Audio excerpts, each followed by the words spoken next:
Now, after the horrific attack in Paris that killed 129 people and wounded 350, there have been many different reactions, many of them offering prayers and condolences for those who are lost.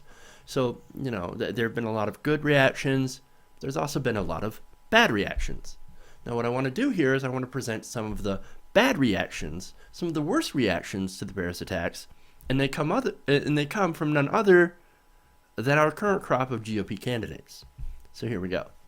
We'll start out with Mike Huckabee. Now, former Arkansas Governor Mike Huckabee wrote this on his website. Quote, "Even the far left and politically correct government of France has closed its borders. It's time for a president who will act to protect Americans, not just talk and protect the image of Islam." Well, they closed their borders because they were attacked and they currently have a manhunt. You don't want the guy getting out. They're looking for a Belgian, a French nationalist, right? They're looking for that guy. So of course you want to close your borders if you're going on a manhunt. What this has to do with us closing our borders, which is what Mike Huckabee wants to do, I have no idea. Why would we want to close our borders? It makes no sense, right? Now Donald Trump came next to blame gun control. Now you said that if people had guns, well, this could have been prevented. Imagine everybody in that concert. If they had guns, well, they would have been able to protect themselves, right? So wait, you think a few people carrying concealed pistols, right, would have actually stood a chance against an organized terrorist force carrying Kalashnikov assault rifles? These are automatic rifles. Not only that, but they got the surprise. We're not all John McClane here, right? This is not a Die Hard movie. This is real life. You think a crowd full of frightened people would have the training and wherewithal and the sense of urgency, the sense of, the training to be able to mount an effective armed resistance versus heavily armed and trained terrorists who knew exactly what they were doing and had trained for this? I don't know about you, but I don't think so. Look, you want to talk about people who successfully defend themselves with guns, and that happens a lot. Well, those people are almost always off-duty law enforcement or retired active duty military. Or retired or active duty military. Excuse me. Those are people that are trained to handle these situations. The average Joe, the average person, especially a concert goer, well, they're not going to be able to respond to that situation effectively. Now, what's going to happen when the authorities arrive? How can they tell the terrorists with guns versus the non-terrorist with guns, the armed civilian, the good guy with the gun? Something tells me it's going to be even more of a bloody situation than it already was. And that's saying something. You run into these issues when you make this argument. It sounds good. Like, yeah, they could have defended themselves if they had the chance. It sounds nice, but reality almost never plays out the way that you would imagine it. And unfortunately, that's why they call it reality. Now, Trump also told Morning Joe that we should consider shutting down mosques here in America because of what terror happened over there in France. Oh, okay. Well, this is the guy that says religious liberty in America is being destroyed. Really? So his solution? What's his solution? Destroy religious liberty in America. But only if you're a Muslim. Oh, okay. Well, because the Constitution doesn't actually apply if you're a Muslim. It only applies to Christians. And yes, other Republicans have actually made that argument. They've made that argument. It's ridiculous, right? So now we go to Jeb Bush, right? Now, Jeb Bush had a very interesting suggestion as well. You see, he only wants Christian refugees to be allowed into America. Let's watch. I think we need to do thorough screening and take a limited number, but ultimately, the best way to deal with the refugee crisis is to create safe zones inside of Syria so that people don't risk their lives, and you don't have what will be a national security challenge both for our country and Europe of screening. In addition to that, Jake, I'd say that there are a lot of Christians in Syria that have no place now. They'll be either executed or imprisoned either by Assad or by ISIS. And I think we should have we should focus our efforts as it relates to the refugees for the Christians that are being slaughtered. Okay, so let's only let the Christians in. Now, if you're a Muslim, fuck off, right? Because you're probably ISIS anyway. But maybe. No. If you're a Muslim, it's more likely that you're also either running from ISIS or Assad. There's a reason that you're running. There's a reason that you want to leave. But no, look, let's only let in the Christians, according to Jeb Bush. That's ridiculous. Look, it's actually Muslims that happen to be killed far more than Christians. Now, I know this will kind of blow your mind. You'll be like, no, dude, no, that's not true. No, really, it's true. ISIS actually goes after Muslims more often. They've actually killed more Muslims than anyone else. Why? Because a lot of Muslims in these areas that they've taken over, they consider them apostates. Now, apostasy is punishable by death.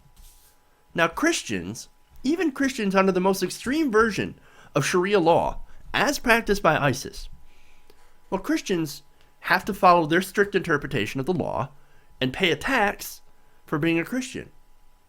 Now, don't get me wrong. I'm not at all saying that Christians have it good. They have it terrible. They're second-class citizens, essentially, and can be killed, uprooted, detained for just about anything, right? And many of them have. Let's not take light of the situation of Christians in ISIS-controlled areas. It's awful. And I'm not trying to say that it's not bad for them in that area. If we can take them, yes, let's take them. Let's bring them out of that situation. That's great. But let's also give equal ability to do that to the Muslims as well. Because Muslims, apostates, especially Muslims that don't believe in ISIS's strict interpretation of Islam, they're immediately executed. And let's be honest, most Muslims in ISIS-controlled areas are Shiites. ISIS are Salafi. They're Sunni, Salafi, which is a very strict originalist, fundamentalist version of Islam. Now, they see Shiites as apostates because Shiite Islam is actually considered a change. Now, if you're a Salafi, you don't believe that Islam should be changed whatsoever. You can't change any part of Islam. It's perfect the way it is. And if you change it, you're an apostate. If you believe in a different version, you're an apostate, and therefore you should be marked for death. That is what they believe. They believe them to be heretical. And look, as I said, this is based on my limited understanding. But I seem to, even with my limited understanding, I seem to have more knowledge of this situation than Jeb Bush or any of the Republican candidates. And that's sad. That's sad. But my point is, right? My point is that Muslims are also fleeing from this area as well as Christians for the same exact reasons. To admit one and deny the other simply based on what religion they are. Well, that's not what we do. That's not what we should do. So now finally we have, we have Ben Carson. Well, Ben Carson goes a step further than Jeb Bush and says, no, let's not accept anyone. The Obama administration has said before that it would accept up to 10,000 Syrian refugees as part of the humanitarian crisis. We now learn that one of these attackers had a Syrian passport that indicated he had been part of the refugee flood into Europe in October. Would you continue that policy? Well, as I've said all along, bringing people into this country from that area of the world, I think is a huge mistake. Because why wouldn't they infiltrate them with people who are ideologically opposed to us? It would be foolish for them not to do that. So we need to be very compassionate, understand that these people have been displaced, and we should use our expertise and resources to help get them resettled over there and to support them over there. But to bring them here under these circumstances is a suspension of intellect. The reason that the human brain has these big frontal lobes as opposed to other animals is because we can engage in rational thought processing. We can extract information from the past and present, process it, and project it into a plan. Animals, on the other hand, have big brain stems and rudimentary things because they react. We don't have to just react. We can think. Oh man, Ben Carson breaks my frontal lobes. That's for sure. Oh, that statement. Oh, jeez. All right. I don't want to dwell on that. Let's get to probably the worst. We saw the stupid. Now let's see the worst. Ted Cruz. Ted Cruz, on his website, wrote, "We must immediately recognize that our enemy is not violent extremism. It is the radical Islamism that has declared jihad against the West. It will not be appeased by outreach or declaration of tolerance. It will not be deterred by targeted airstrikes with zero tolerance for civilian casualties, when the terrorists have such utter disregard for innocent life. We must make it crystal clear that affiliation with ISIS and related terror groups brings with it the undying enmity of America, that is, in effect, signing your own death warrant." Now, do you see what he said there? Ted Cruz has literally said that we shouldn't care if we hit innocent civilians with our bombs. You want to bomb terrorists? Look, I'm with you, right? Somebody needs to pay for this attack. Okay, I'm with you on that, right?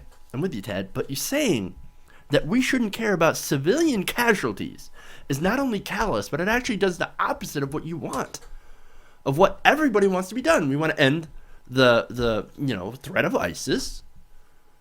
We want to fight terror, right? We want to make the world safer for everybody. So let's bomb innocent civilians. Wait a minute. That doesn't make any sense. No, Ted, if you bomb civilians, you're going to get more terrorists. You're actually being the terrorist if you're bombing civilians. If somebody bombs your home without any regard of whether you're innocent or not, that's not going to go over with you very well, is it? No. Look, if there's anything that could radicalize someone to join ISIS or any one of these different terror networks, right? It's someone bombing your home and killing your family for no reason. Simply because you're a Muslim or you're in the area. You're collateral damage.